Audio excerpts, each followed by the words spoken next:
I got the opportunity to serve until I'm 75 years of age. And I tried to use it the best that I could. I was born in Quitman, Georgia. I grew up on a farm. My father's farm was 12 miles from Madison, Florida, and 12 miles from Quitman, Georgia. I learned from the farm work that there's always work, 24 hours a day, 7 days a week. My dad started us out for dawn in the summers when we all, and it continued throughout the whole workday. We took breaks for lunchtime and got right back in the heat of the sunshine to finish the job. My dad was a taskmaster. He delegated the responsibilities to us. My brother Chester, my cousin Stanley, 3 boys, and we were his workers. We grew up together accepting the responsibilities. We learned at an early age that if you're going to do a job, you need to do it correctly. My dad ensured that. Many times we went out there and we wanted to do it quickly. But when he went back and he looked at it and the job was not done satisfactorily, we had to do it again. I enjoyed the farm work, but at that time when I was growing up, I thought it was the worst thing in the world. When I was about 10 years of age, I was looking for something to do other than farm work. And I saw this television show, the Perry Mason Show. I was intrigued by Perry Mason working hard, working harder than the prosecutor, and was able to deliver results for his clients. And I thought that was what I wanted to do. Looking around Madison County, the opportunities for men in the community was farm work, pulpwood work, hard labor throughout the community. Well, there's nothing wrong with none of that, but I wanted to do something more. My cousin said, Stanley, he said that he wanted to be a doctor. And he became a doctor. My brother Chester said he wanted to be a dentist. He became a dentist. And I said I wanted to become a lawyer. And through the help of the Lord, I became a lawyer. After Brown versus Board of Education passed, there was no changes in the community. We had 2 school systems, one for the blacks and one for the white students. I will never forget a situation where I was first introduced with segregation in my community. My mom stopped to a grocery store one afternoon. She was a teacher. On the way home, we were in the car, and she told us to wait until she run in the store and come back. I got thirsty, and I look across the street, and I see water fountains. So, being a big man like I thought I was, I just cruised across the street. I know how to be careful and watch the cars. Go ahead and get me a drink of water. So I got out the car and I walked over there. And I walked up and there were 2 fountains. One was one that you just turn on, and I didn't pay any attention to the writing. And the other was a water cooler. And I knew the difference between the 2. And I wanted that from the water cooler. No sooner had I turned it on, had this man came around the corner, and he was so abrasive. He said some things to me that I knew better, and his voice was so loud and full of hate that I just didn't quite understand what was going on. So I went back across the street, and my mom came out. I said, Mom, I got thirsty. I went across to get some water. And she said, where did you go? I said, went over there. To where? To the service station. And this man came out, and he said something to me, and my mom got angry with me. And I first didn't understand why she was angry. But my mom was afraid for me because there was nothing that she could do to protect me. Because who could she complain to? There was nobody. In 1965 was the first year that they desegregated the school systems in Madison. My brother Chester and my cousin Stanley, my sister Rhonda, and a few others were the first students that went over to Madison High School. The students there didn't know what to expect. The parents reacted very poorly to the desegregation of the school system. And it was a trying experience and just trying to just go to school. My brother Chester and I joined the football team. When we joined the football team, the other students decided that they didn't want to have any students other than the white students there. What they did when they need to urinate, they would go up to the lockers and urinate on the uniforms. So when we opened our lockers the next day, they reeked of urine. We didn't quit. We started the season. I was playing defense. My brother was playing defense, and as we went through the season, we were starting off losing games after game. But they found out that when they used our talents, we would win. Coach asked me if I would play center because our center was injured. I would do any task on the team. And because of that, we won that game. I remember the reaction in the gymnasium, and the coach would award the defensive player of the game and the offensive player of the game. He awarded the offensive player of the game to me because of the work that I had done. And that kind of changed the whole atmosphere within the school from that point forward. They embraced us as fellow students. We're athletes on the field, but we were recognized for being students in the classroom as well. And they learned that we were not only just students, but we were the same as they were. Graduated from high school, I went down to North Florida Junior College, but it's now North Florida College. I joined one of the fraternities that was on the college campus. We decided that we were going to take some students out one evening. I had a Volkswagen at that time, and so my friends got in the car with me, and I was driving. And then I'm the only black person in the car. There's four of us in the car. And all of a sudden, I turned on the street, looked back from behind us, and there's an officer pulling me over. I pulled over. He came up to the car, he shined his flashlight in the car and asked me where I was going. I told him we were going on Country Farm Road. And he said, want to know why? And I told him we were just, in the fraternity, and we were going to just drive around and see where we were going to take some of these kids and drop them off. So he asked to see my license. And I opened my wallet to get my license. And I had my now wife's picture in there, but at that time my girlfriend's picture. And she's very fair complexion. And when he saw the picture, he said, "Who is that?" And I said, "That's my girlfriend." And he paused for a moment. It was black and white photograph, so he could not distinguish, given her hairdo, whether she was black or not. Well, he ended up writing me a ticket that evening and gave me a court date. Well, the friends who were in my car went to the dean and said that they were riding with me and that I was not doing any violations. And so the dean called the chief of police. And when I got down to the hearing, all I heard was the charges dropped. An important lesson that I learned: there's some people who will tell the truth. I left North Florida after a year and a half,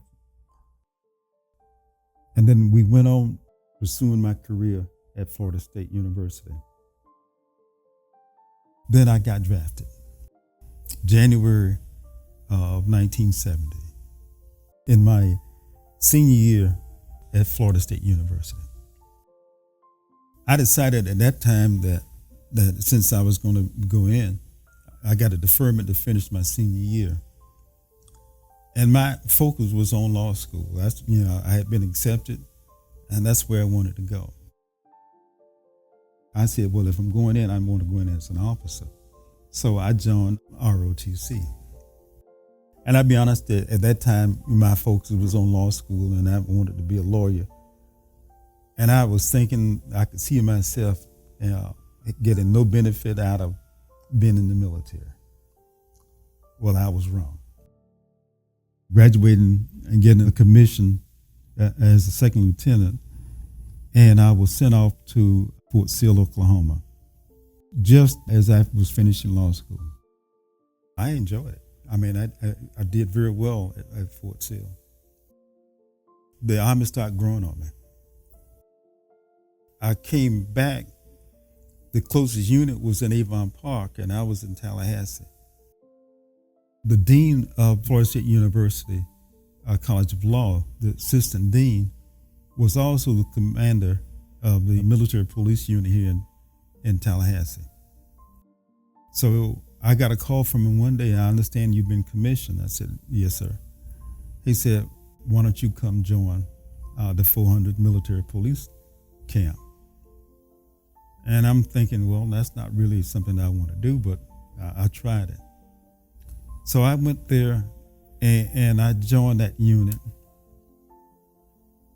And I tell you, I met some of the greatest people that I've ever encountered.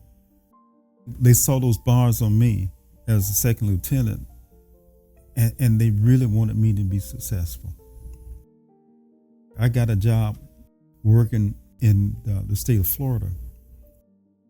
I got the assignment of being the general counsel for the Department of Administration. I worked with 7 different secretaries who were appointed by the governor over the department. On the military side of it, I was in a military police camp. And one of the things that would happen is that if there was a conflict, then we knew that we were going to be activated. So there was a sense of seriousness about the work that we did. When the war broke out in Saudi Arabia, my unit was activated. And we went over there to operate a military police camp.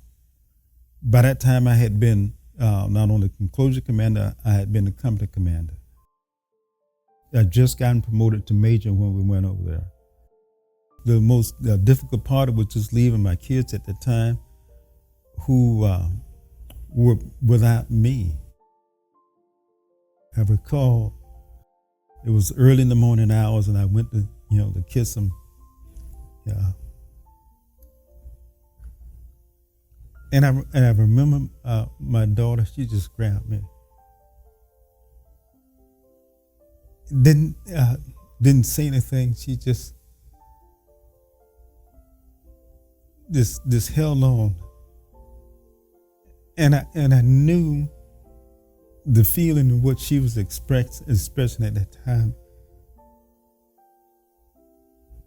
And nothing was more challenging to me is that when I went, I was dedicated to do the job that I was sent over to do, and I would do it to best of my ability. So I got assignment working for General Augustus, who was the senior commander over Saudi Arabia at the time. I had 2 briefings, early in the morning and late in the afternoon.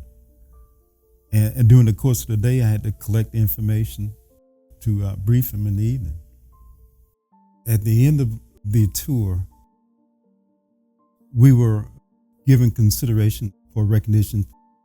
The colonel that I had at the time reviewed the recommendations that they made for me. He thought that was not fair and not right. I admired him for the standards he set and what he expected of people. He expected the highest level of service. And if you did not meet that, then he would not recommend you for anything. He went there to General Augustus, made the request, and they awarded me the Bronze Star Medal. He thought that highly of me to go beyond what had been recommended. He thought I was deserving of more. And I don't know what meant more to me was the award itself, or the efforts he took in going forward and speaking up for me. I came back with a sense of appreciation for the difficult tasks that we had undergone. When I look back over my experiences and the people that I met along the way, I consider them to be my angels, because it was not so much what I was able to do for them, but what was important is what they did for me. So I came back to my job as general counsel. They gave me an assignment to be in charge of our state insurance program.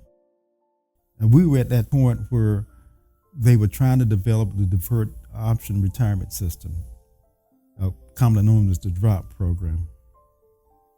And that would afford people not only to have the benefits of the retirement, but they would accumulate money that they could retire on.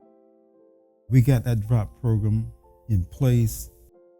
And then at that point, I wanted to become a judge. I ran for it in 96, and I came in second. And I said, well, that's it.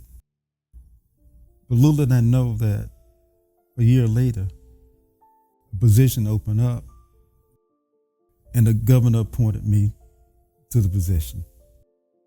I got also an offer from the National Guard, and they wanted me to come over as one of the legal advisors in the JAG program. And I was interested in doing it. It was challenging, but I enjoyed it. And then I got another assignment and was offered the position of being the staff judge advocate for all the Florida Army National Guard. I accepted that responsibility. And then what I wanted to do was become a military judge. And so I went to the military judge course, graduated as a military judge. Then when I came back, what we were doing was getting people ready for deployment, going to Iraq in 2003. And I'm coming up on my 30th year in the Army. And I got to that point where it was the 30th year. I was a colonel, and under the laws, that's as far as I could go. And I'm thinking, what am I going to do now? Because there was always something to do. In 2015, they passed legislation authorizing the Veteran Treatment Court here in Leon County. The chief came to me and asked me if I'd be interested, and of course I was. I got a chance to work with people who had gone through those periods in their lifetime where they needed some assistance. And I remembered all the years when I had gone through, when I had those opportunities where I needed assistance, there was somebody there to assist me. And as they graduate, that's just one of the most rewarding things that I've ever experienced. And I always tell the people when they come through that our success in the Veteran Treatment Court is not judged by their graduation. It's judged by what they do after they graduate. So when I go back and I look at my career, I see a couple of things. Number one, your success is not based on what you do. It's based on what you do with others. This country would never be as good as it is if it left out all the talents of a lot of people from different countries that came to this country and contributed to it. Talent is not limited to just people based on color or position, the wealthy. It's based on people who put forth their best efforts. And fortunately, throughout my career, I've had the benefit of having instructions and support of people of all kinds from all places. My experiences throughout the years giving me a broader perspective. A perspective of what it means to when you go out and you serve others. Serving the people of my community, my church. When I see the people and they share with me that they were so happy that I got a chance to serve, it's been that important to me for the people that I've served and what they've done.